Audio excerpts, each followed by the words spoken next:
In this video lecture, I'll be discussing to you our week 4, which is all about solution stoichiometry. Okay, so let's unlock some vocabulary. Let's start with stoichiometry. So when we say stoichiometry, it is the relationship between the relative quantities of substance taking part in a reaction or formation of a compound. Okay, so what does it mean?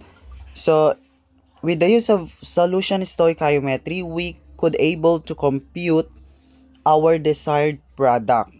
Okay, say for example, we have substance A reacts with substance B, will produce substance AB. Okay, sabihin natin meron tayong 36 grams. Okay, 36 grams of substance A. And yung gusto nating and our desired product is 40 gram. Now, how can we be able to compute for the mass of the substance B for us to create a 40 grams of substance AB?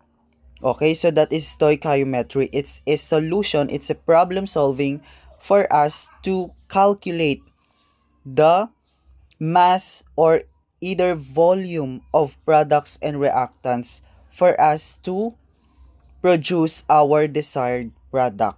Okay, so that is stoichiometry. Next, mole to mole ratio. So what is mole to mole ratio? It is the quantitative relationship between the amounts of reactants and products in a given chemical equation.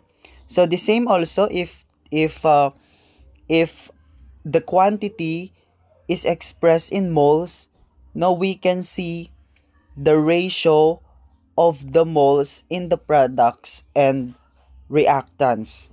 Okay, example, if we balance, let's say, product A, I mean reactant A reacts with reactant B, will produce, let's say, or let me alter this one. Sabihin natin substance AB reacts with substance CD, will produce substance AD and substance BC. Okay? Let's say this is 2 moles and 3 moles. And this is also 2 moles and 3 moles. So what is the ratio? Okay, that is 5 to 5 mole ratio. So it shows to us the mole ratio of reactants and products. Okay, so that's what it means. Next, we also have your molar mass. In computing stoichiometry, molar mass is very important. And getting the molar mass is just easy kasi na-discuss na to in your General Chemistry 1 and we are also using it. Okay, we are also doing it in our previous lessons. Molar mass or molecular mass, it's just the same.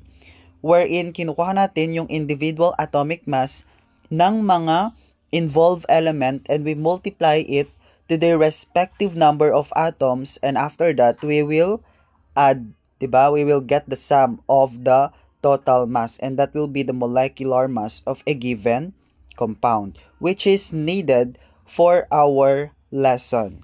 Okay? Next, let's proceed to the nature of solute and solvent. So, it is said here that the solubility of solute in solvents is based on the principle like dissolves like. So what does it mean when we say like dissolves like? Which means that polar compounds can only dissolve polar compounds, and non-polar compounds can only dissolve non-polar compounds. Okay, example, to give you an example, is yung alcohol and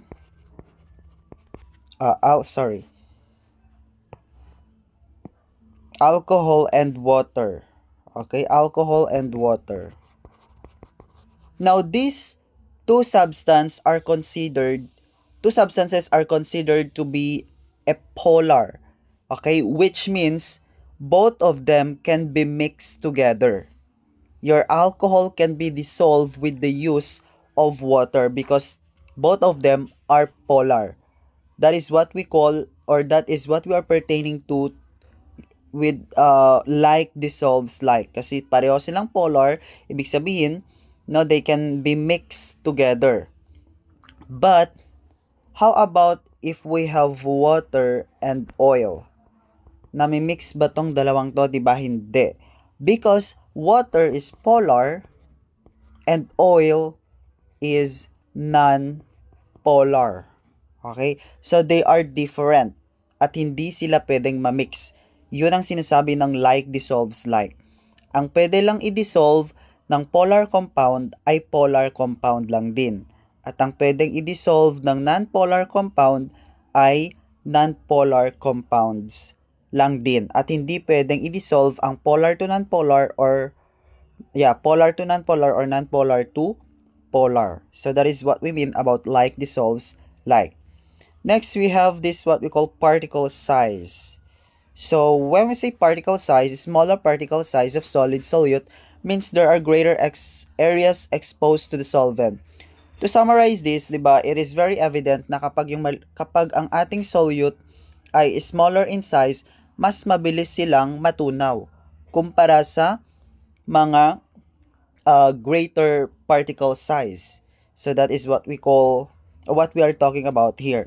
That the smaller the particle size of solute, the faster they will be dissolved. While the greater the particle size, it takes time for it to dissolve by the solvent. Next, we have your stirring. Stirring the solution also helps to slightly increase the solubility. Diba, when we are preparing our coffee, diba, we need to stir it because stirring will increase the solubility. Ibig sabihin, mas lalo silang nami-mix kapag ini-stir natin ang solute and solvent. Okay? Next, let's proceed to the next one. We have the temperature. Okay, we have next the temperature. So for many solid solutes, dissolves in liquid, solubility increases with temperature. There are substances, however, for which the solubility remains constant with changes in temperature. There are other substances whose solubility decreases as temperature increase. So let me simplify this. Diba, in our hot coffee, we use hot water. Okay? And this hot water has high temperature. So meaning, kapag mainit daw yung solvent natin or yung tubig, mas mabilis yung pagmix or mas mabilis yung pagkatunaw ng mga solute. It will increase the solubility of the solution. However, it's not all the time na ganun ang nangyayari because there are also substances where it is inversely proportional, that increasing the temperature will decrease the solubility. Diba, gaya ng sa, what we call is this, yung sa mga iced coffee, diba, yung iced coffee natin, instead of using hot water, they use lower temperature liquids. Or kaya nga siya sinabing iced coffee kasi cold yung liquid na ginagamit. Okay, so with the use of lower temperature liquids, it increases the solubility of that solution. Okay, so it depends on the solute that is being used. Next, let's have this pressure. Pressure has an appreciable effect on the solubility of gases in gas-liquid solutions, but it has no effect on the solubility of solid salts in water. The solubility of gas in liquid is directly proportional to the partial pressure of the gas above the liquid. Okay, so what does it mean? Considering the Coke, yung soda rather. Okay, let me just draw, diba? Ito yung soda. Or example natin is Coke. Okay? Since closed pa yan, okay, sealed pa siya. Ito yung liquid part niya. And we all know that soda has this what we call carbon dioxide, 'di ba? Carbon dioxide. May carbon dioxide ang ating mga soda, which is being dissolved by the liquid. Na-dissolve yung carbon dioxide dahil sa liquid, okay, na meron sa soda. Okay, however, when you open the soda, you decrease the pressure inside it. That's why, that's why nagkakaroon ng mga bubbles na lumalabas, 'di ba? May mga bubbles, na nagpapakita sa upper part ng ating soft drinks. And those bubbles, yung meron doon sa loob ng bubbles, those are carbon dioxide that is being released. So since nare-release sila, so decreasing the pressure will increase the will decrease the solubility. So they are directly proportional. And increasing the pressure will also increase the solubility. Kaya sabi dito, of gas in a liquid, the highlighted words, the solubility of a gas, which is yung carbon dioxide, in a liquid, which is yung soda, is directly proportional to the partial pressure of the gas above the liquid. Which means, if we decrease the pressure inside the soda by opening it, we also decrease the solubility. Okay? So that is what we mean about, that is the relationship of pressure with the solubility. Okay? So next, let's proceed to solution stoichiometry. So I've already explained this, no? The reactants and products in chemical reactions are usually quantified in terms of their mass or volume. So many reactions occur between solutions, mostly aqueous in nature, of different substances. A balanced chemical equation is essential in stoichiometric calculations involving solutions. So gaya ng sinabi ko dito, no, with the use of solution stoichiometry, ma-predict natin or makakalculate natin yung desired product. Okay, kung ilang grams ba or kung ilang volume ang gusto nating product.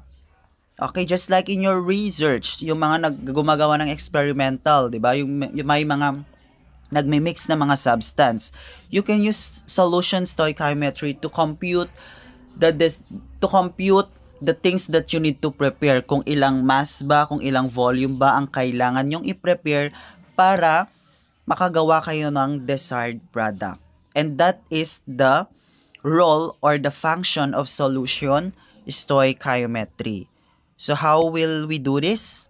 Let's start with the first problem. Okay? Let's start with the first problem. So let me just switch my slide. Okay, so here is our first problem. Now calculate the mass in grams of calcium nitrate, CaNO32, that can be produced by reacting 136 ml of 4 molar nitric acid, which is its chemical formula is HNO3, with excess calcium hydroxide or CaOH2. So as you can see, the chemical equation is already given. So the first step that we will be going to do is to balance the chemical equation.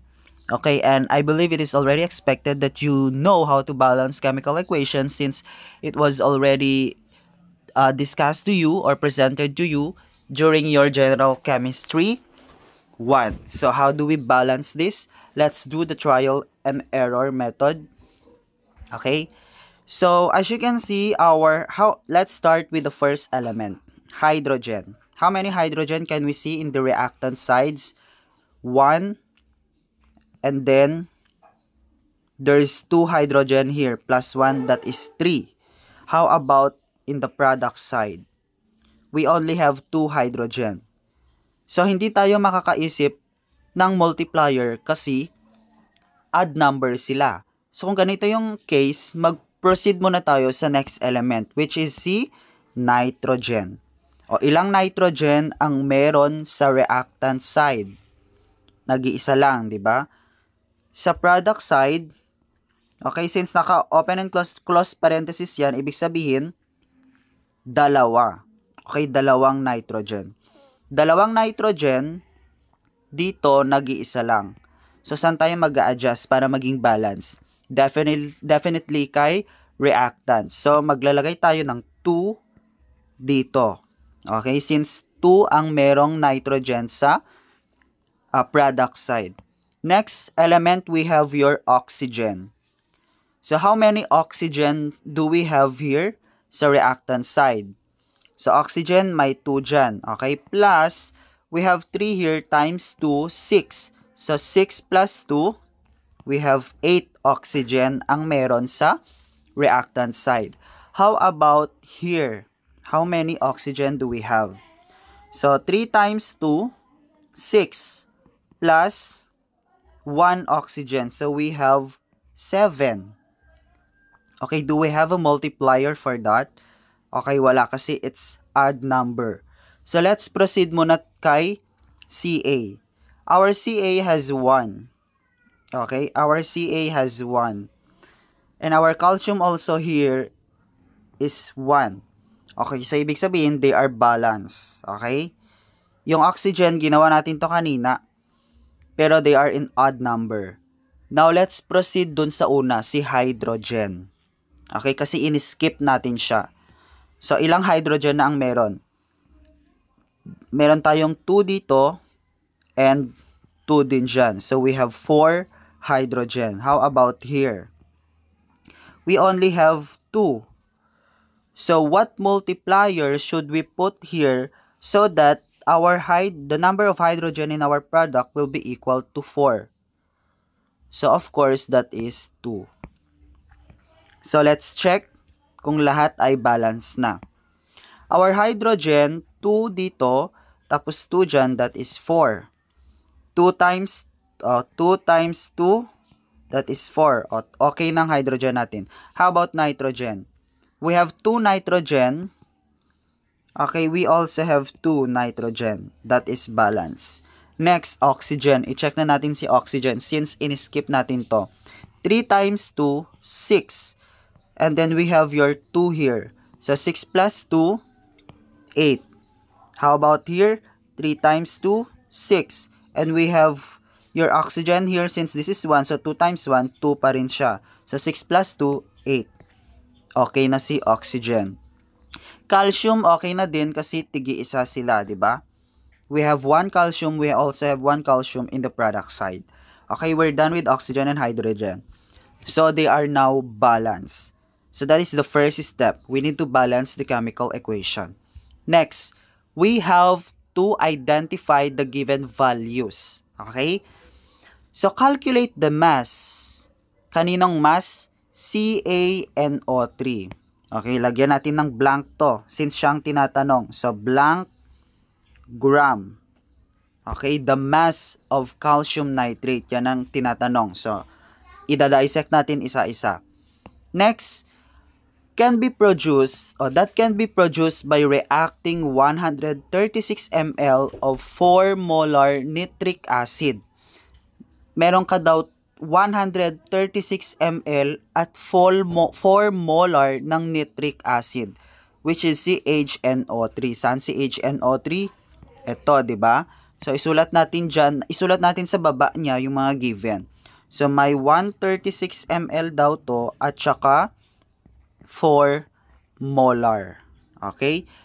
With nitric acid with excess calcium hydroxide. So, that's the problem.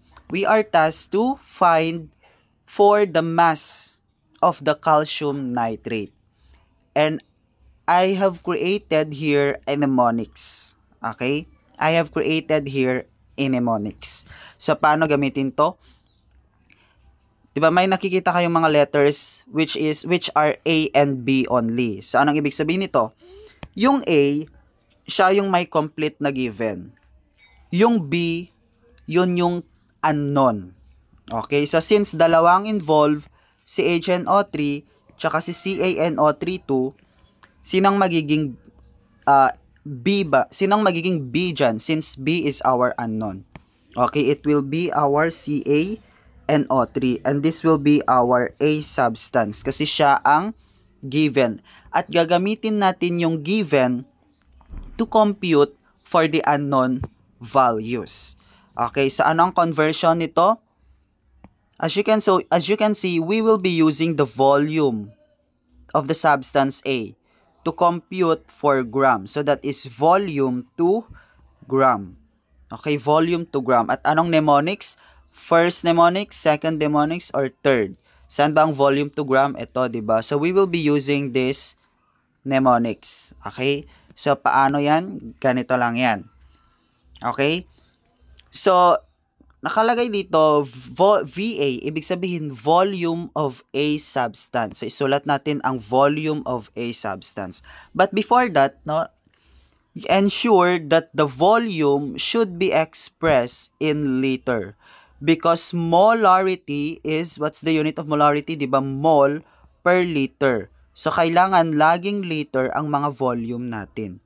So, let's convert this 136 ml into liter. So, how many? Okay, that is equal to 0.136 liter. That is the volume of A. Times, sabi dito, times. Ito, mole of A. Saan natin kukunin yung mole of A? Okay. Sa molarity ng A. Ang ibig sabihin nito, molarity of A. So, what's the molarity of A? It's actually 4. So, ilalagay natin dyan, 4 mole of HNO3. Kasi siya na yung A natin. Okay. Anong denominator? Okay, it's constant. That is 1 liter of A, which is CHNO3.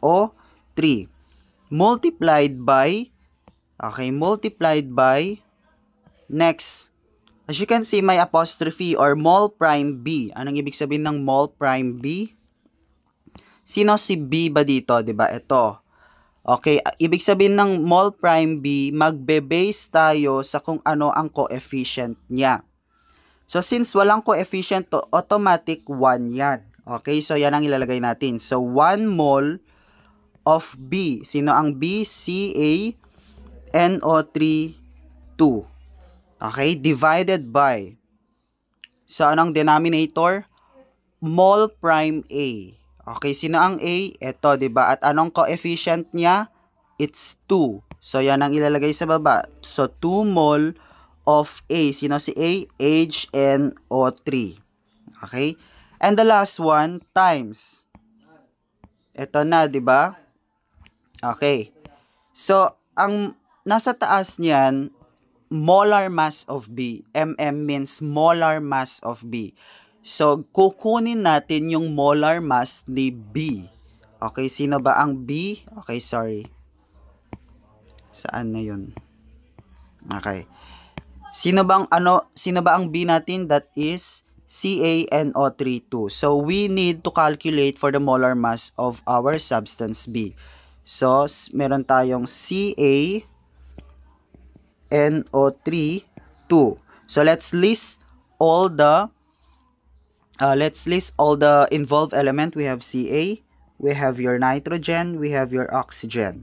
Okay, how many number of atoms do we have in Ca? Diba, 1 lang. How about nitrogen?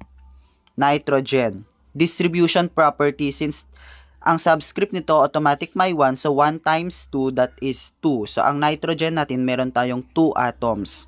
How about oxygen? O, diba, 3 to. So, 3 times 2, 6. Now, we will multiply these with their respective atomic masses, which we can obtain sa kanilang, which we can obtain it from our periodic table. Okay, so, let me just open my periodic table for us to obtain the atomic masses of this individual element. So, the calcium, okay,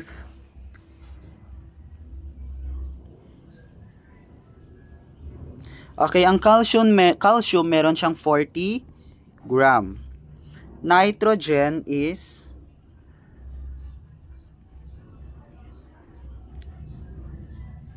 equal to 14.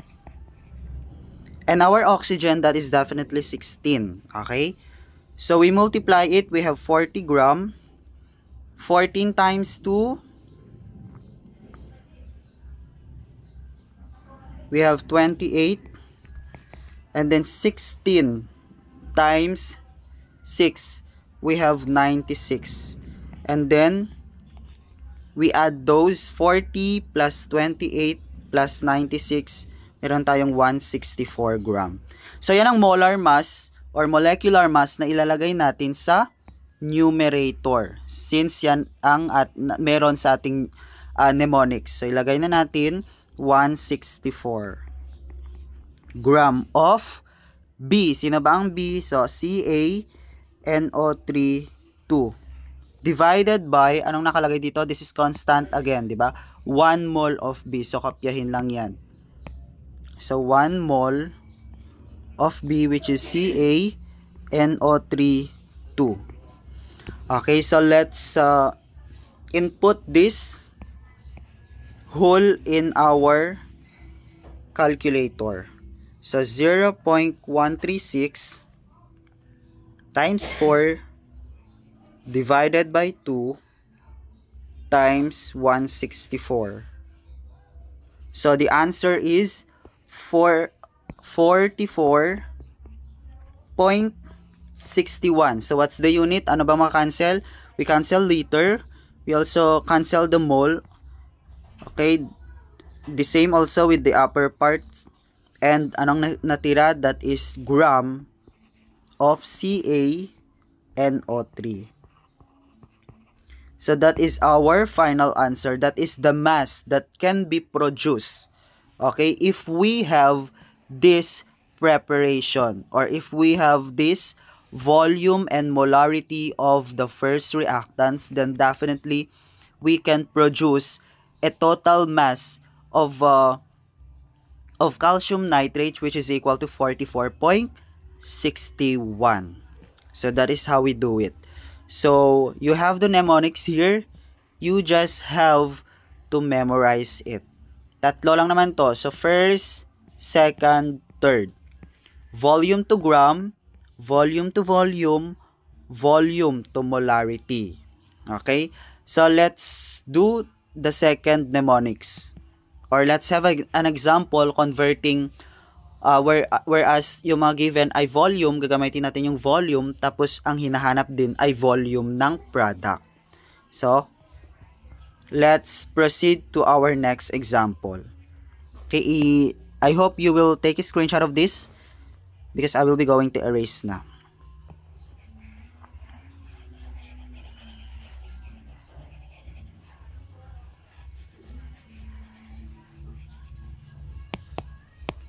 Okay, proceeding to the next example.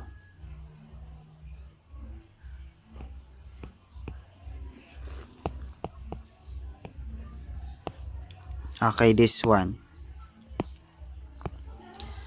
So, what volume of 0.526 molar of hydrogen chloride is required to neutralize 32 ml of 0.719 molar sodium hydroxide?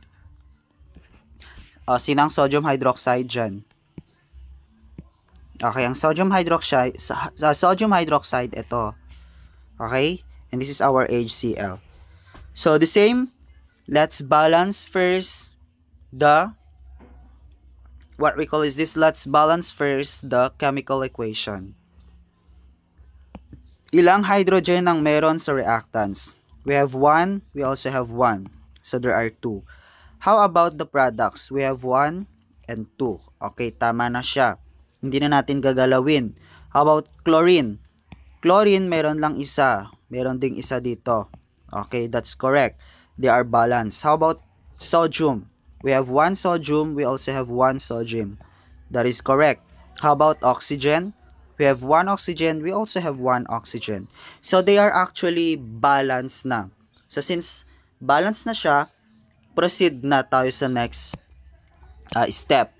Okay, let's dissect all the given. What volume of 0.526 molar of HCl?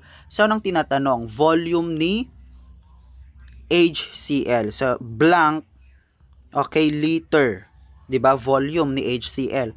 Kung saan meron ka daw 0.526. Kanino tong 0.526? Kay HCl. So, ilagay dyan 0.526 molar. Is required to neutralize 32 ml of 0.719 molar sodium hydroxide. O, kanino to? So, kay sodium hydroxide. So, lagay natin sa baba niya. Meron siyang 32 ml at 0.719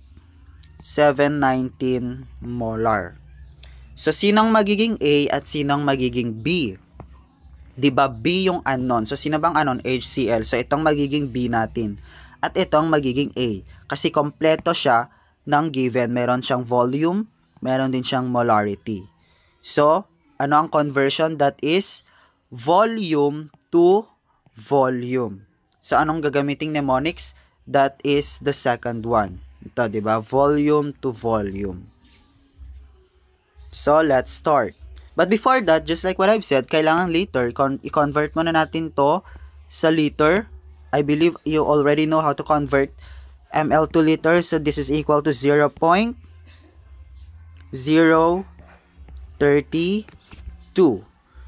Okay, 0.032.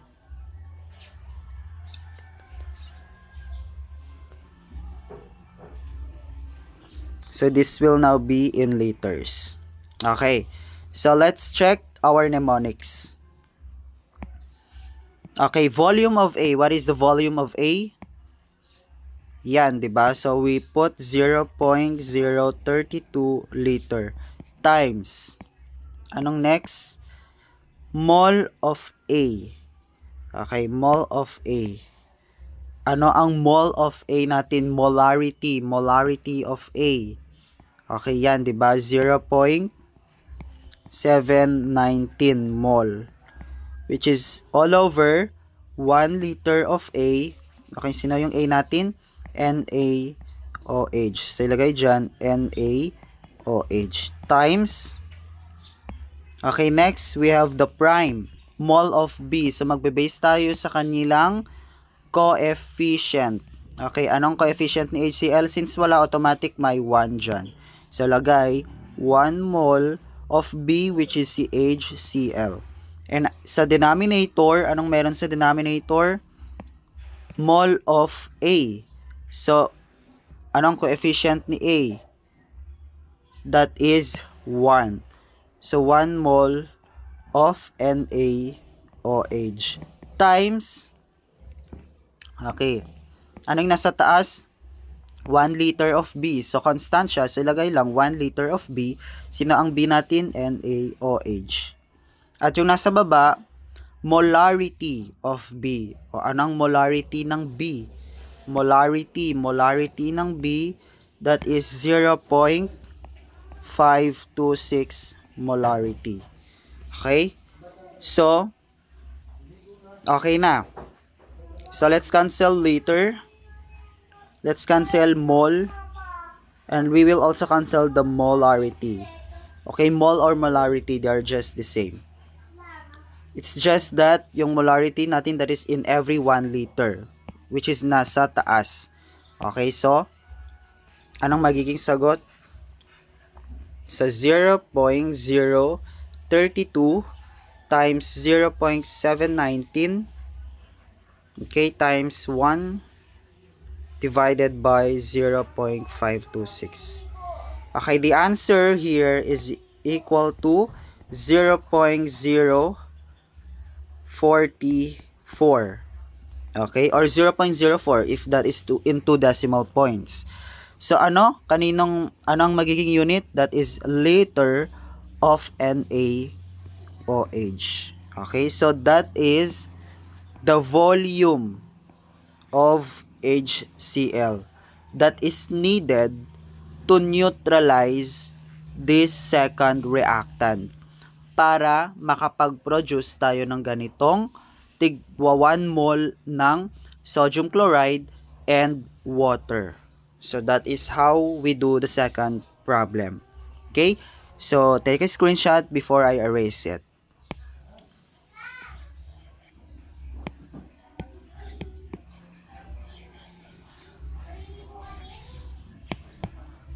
Okay, last example is yung itong third mnemonics, that is volume to molarity naman.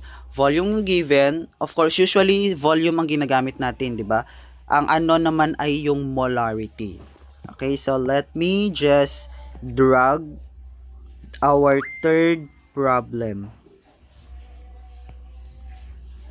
Okay, here's the third problem.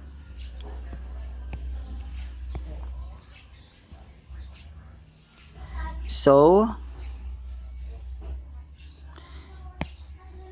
27 ml of 0.29 molar of our Ki solution or potassium iodide is required to completely react with 32 ml of a PbNO3 or lead 2 nitrate solution. What was the original concentration of the lead nitrate solution? Okay, so the same as usual. First step is to balance the chemical equation. Now, ilang PB? May isa. Ilang PB dito? Isa. So, okay na yan. Next, nitrogen. Ilang nitrogen? 2. Diba? Ilang nitrogen dito? Ay, hindi, mali. Hindi siya naka-open parenthesis. 1 lang siya. Kung 2 ang nitrogen sa reactant at nag-iisa lang ang nitrogen, so anong ilalagay natin dito para maging 2? Definitely that is 2. Okay. Next, proceed to the next, oxygen. Oxygen, meron siyang subscript 3 multiplied by 2. Since nasa loob siya ng parenthesis, distribution property, 3 times 2 is 6. So we have 6 oxygen. How about here? We have 3 here at 2. So 3 times 2, 6. Okay na. Next, we have our Ki. Our Ki, nag-iisa lang dito. Pero ang Ki natin dito may dalawa. So, anong ilalagay natin dito para maging dalawa at mag-equal sila at maging balance sila? Definitely that is 2, di ba? Okay, 2. How about our iodine? Or iodine rather. So, how many iodine do we have in reactants? We have 2. How about here? We have also 2. So, it's correct. Okay, so is it balanced already? Okay, definitely the chemical equation is already balanced. Okay. So the next step is to dissect the problem. Let's list all the given. 27 ml and 0.29 molar. Kanino? Kay Ki. Saan si Ki? Ito. So lagay natin sa baba 27 ml at 0.29 molar. Next, so is required to completely react with 32 ml of lead 2 nitrate. Kanino tong 32? Kay lead or PbNO3. Ito, di ba? Silagay sa baba 32 ml. Okay? So, anong tinatanong? Concentration. Kapag narinig ang concentration, ang tinatanong dyan ay molarity. Okay, molarity ang tinatanong. So, anong conversion natin? Volume to molarity. Okay, which is yung third mnemonics natin. Ito, our third mnemonics. But before that, let's convert all the ml to liter. So, itong 32 ml, okay, ano ang equivalent niya yan sa liter? That is equal to 0.032. The same also with our 27 ml, that this will now be equal to 0.027 liter. So, naka-liter na sila. Okay, sorry. Okay, liter. So, let's do the third mnemonics. Ano ang una? Volume of A. Laging volume of A. Before that, sinang magiging A at sinang magiging B? Sino ba ang unknown? Siya ang magiging B, di ba? Si PbNO32. So, ito ang B natin, ito ang A. So, let's do the process.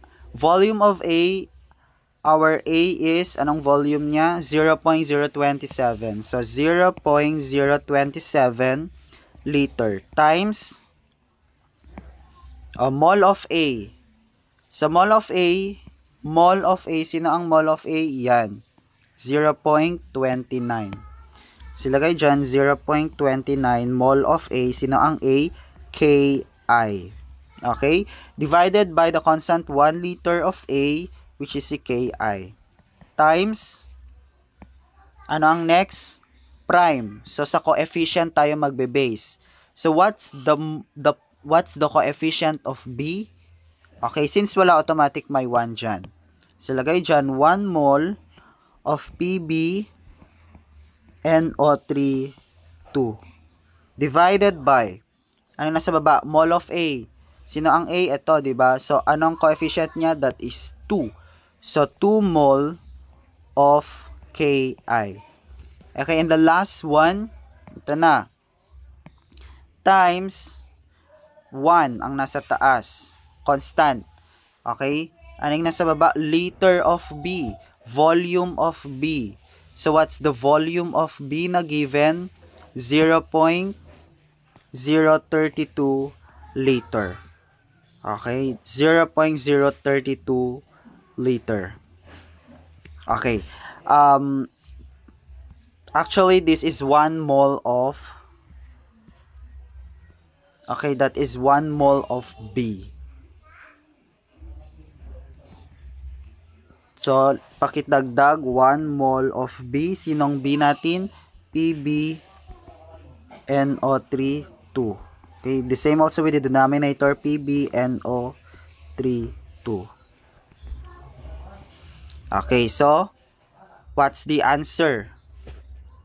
If we put this in our calculator, so let me just input it. 0.027 times 0.29 divided by 2 and divided by 0.032. So the answer is 0.12. O anong magiging unit?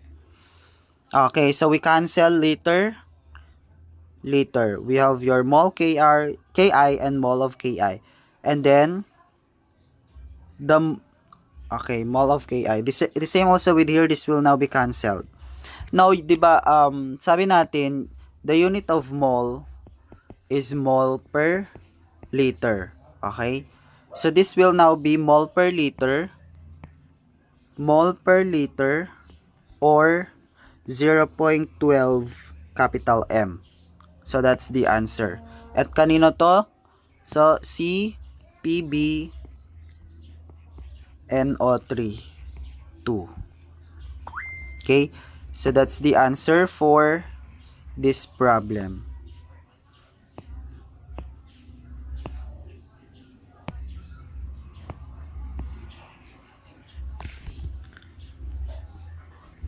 Okay, so those are the examples. Now, it will be your turn to do the two remaining examples. This sample problem 4 and sample problem 5. Now, if you want to check your answers, you can PM me for the checking, and I will send you the solution. Okay, so that's the end of the video lecture for our week 4, and good luck to your upcoming exam. God bless and goodbye.